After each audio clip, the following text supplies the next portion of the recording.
Amados, a graça e a paz do Senhor, nós estamos hoje dando continuidade ao estudo de Efésios.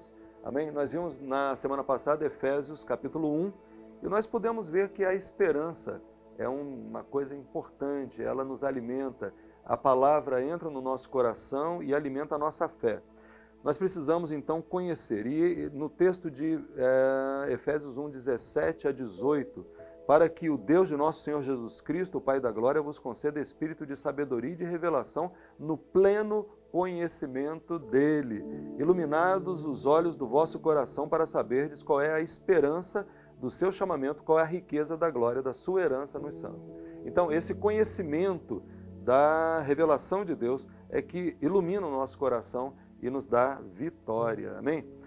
Hoje nós vamos dar continuidade com Efésios capítulo 2. Mas antes vamos orar, clamando que o Senhor esteja nos abençoando nesse momento. Senhor, em nome de Jesus, somos dependentes de Ti, clamamos pela Tua misericórdia, pela Tua graça, que o Senhor fale ao nosso coração. Ó Pai, em nome de Jesus Cristo, usa esse tempo para a Tua glorificação, Espírito Santo. Em nome de Jesus, fala a cada um de nós, nós te agradecemos em nome de Jesus. Amém, amém. Fique conosco nos próximos minutos.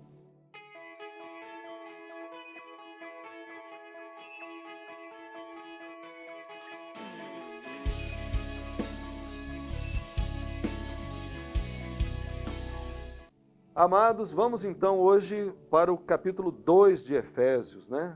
Nós vamos dando continuidade aqui ao estudo e nós vemos aqui: Ele vos deu vida estando vós mortos nos vossos delitos e pecados.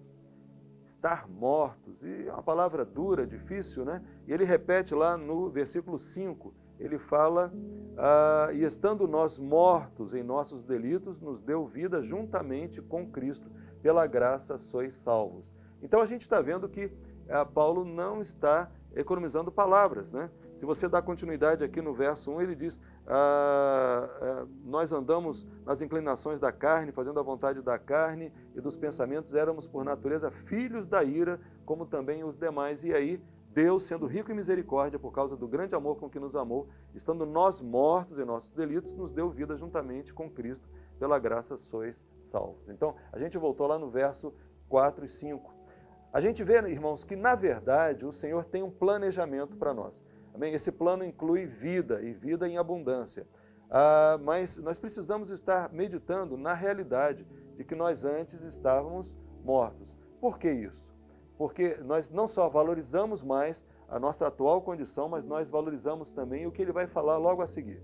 Então, Colossenses 2, 13 a 14, ele fala a mesma coisa conforme nós ensinamos antes. Você pega a sua Bíblia, vai em referências, vai em concordância e digita a palavra e procura, que você vai encontrar várias palavras que falam sobre estar morto, né?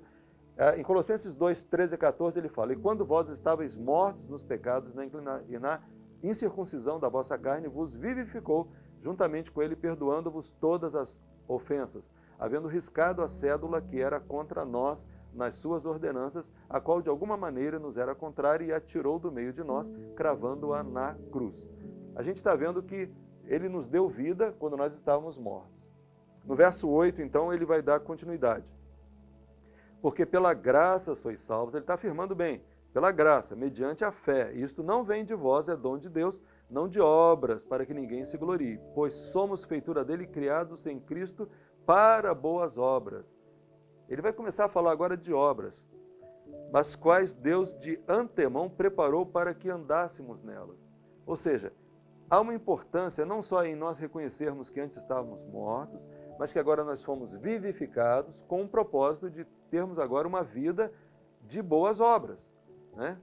Nós temos muito que aprender aqui, irmãos. Nós precisamos vivenciar a realidade do que Deus tem para nós, né?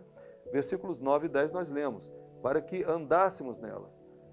Quando você vai meditar sobre boas obras, você encontra várias referências. O próprio Senhor Jesus, em Mateus 5,16, ele fala: Assim resplandeça a vossa luz diante dos homens, para que vejam as vossas boas obras e glorifiquem a vosso Pai que está nos céus. Diante dos homens, você deve ter, porque nisso o Pai é glorificado. 1 Timóteo 5, 25.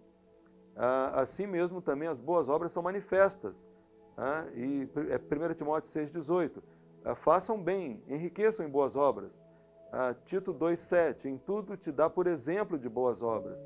Tito 2,14, o qual se deu a si mesmo por nós para nos remir de toda iniquidade e purificar para si um povo seu especial, zeloso de boas obras. Então, o que está falando em Tito, ele está falando aqui em Efésios, né? Se você caminha um pouco mais, você vai em 1 Pedro 2,9. A primeira epístola de Pedro, capítulo 2, versículo 9. 1 de Pedro 2,9. Ele fala, vós, porém, sois raça eleita, sacerdócio real, nação santa. Olha quanta bênção nós somos, né, irmão? Quanta coisa boa.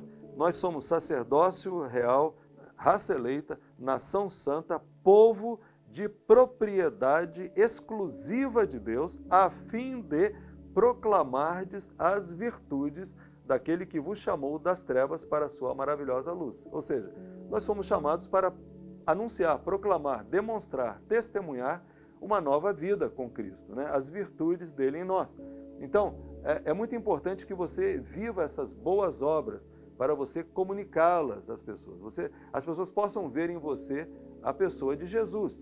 É a única chance que eles têm de conhecer o reino de Deus, é através da igreja, através de nós. Igreja, nós, não o templo. Igreja, pessoas. Nós demonstramos através das nossas obras, aquilo que nós fazemos, o nosso bom modo de agir, testemunha que nós somos verdadeiramente filhos de Deus. Amém?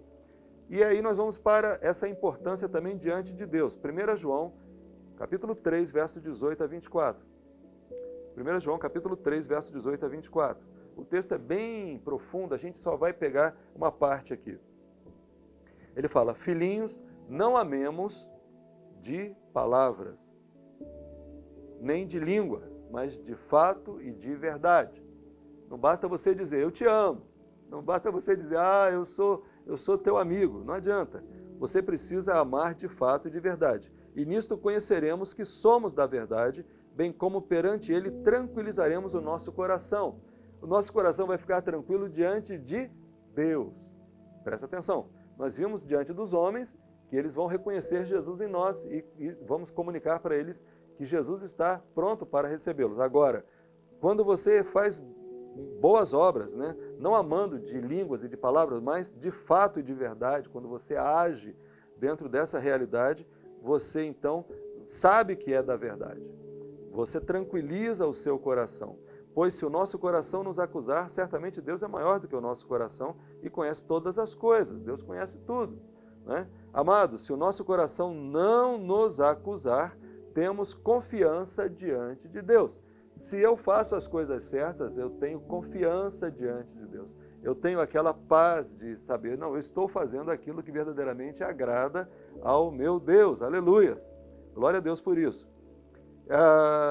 Não só tenho confiança diante de Deus, mas no verso 22, aqui vem uma bênção. Aquilo que pedimos, dele recebemos, porque guardamos os seus mandamentos e fazemos diante dele o que lhe é agradável. Há uma recompensa. Essas nossas boas obras, a obediência, o agradar a Deus, traz como recompensa aquilo que nós já vimos num salmo também. Agrada-te do Senhor e ele satisfará os desejos do teu coração. Muitas palavras Deus tem dado em todas as Escrituras que ele deseja satisfazer o teu coração, trazer aquilo que você está pedindo. E aqui ele fala, se o coração não nos acusar, temos confiança diante de Deus e aquilo que pedimos dele recebemos, porque guardamos os seus mandamentos e fazemos diante dele o que lhe é agradável. Então, sabemos que recebemos. Quanta bênção, né?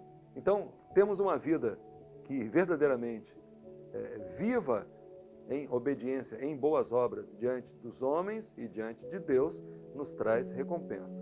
Isso é um foco para a nossa vida, amém? Então, por isso, lá em Efésios, ele fala, fomos salvos para as boas obras, amém? Amados, vamos pôr em prática a palavra de Deus, amém? O mais importante não é ouvir, mas é praticá-la. E que Deus abençoe a sua vida poderosamente. Muitas bênçãos virão sobre você, em nome de Jesus. Amém, amém.